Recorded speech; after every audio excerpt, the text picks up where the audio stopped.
Big Boss Malayalam season 7 live അപ്ഡേറ്റ്സിൽ അനീഷ് ഷാനവാസിനോടെല്ലാം irritate ചെയ്ത് കഴിഞ്ഞപ്പോൾ ഷാനവാസ് ഒന്നും മൈൻഡ് ചെയ്തില്ല. അതുകൊണ്ട് പിന്നിപ്പം ശാരിക ഡ്രസ്സ് നനച്ചിടാനായിട്ട് ഗാർഡൻ ഏരിയയിലേക്ക് വന്നപ്പോൾ അനീഷ് പറഞ്ഞു, എൻ്റെ ഡ്രസ്സ് കൂടെ ഒന്ന് കഴുകി തരുമോ ശാരികയെ.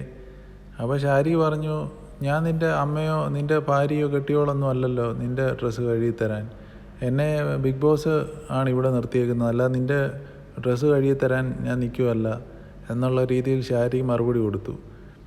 അപ്പോൾ ശാരിക പറഞ്ഞു, രാവിലെ തന്നെ ഇളകി നടക്കുവാന്നല്ലോ, അനീഷ് ഇവിടെ നിന്ന് കറങ്ങാതെ ബാത്റൂമിലെങ്ങാനും പോയിരിക്കും, നിൻ്റെ സോക്കേടൊന്ന് മാറട്ടെന്നും ശാരിക പറഞ്ഞു കൊടുത്തു.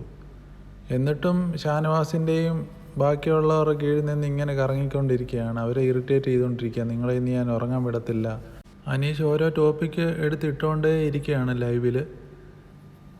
ഈ ബിഗ് ബോസ് ഹൗസിലെ ഈ ഒരു പ്ലേ കാണുമ്പോൾ തന്നെ അറിയാം അനീഷ് നല്ലൊരു ഗെയിം പ്ലാനുമായിട്ടാണ് ബിഗ് ബോസ് ഹൗസിൽ വന്നിരിക്കുന്നത്.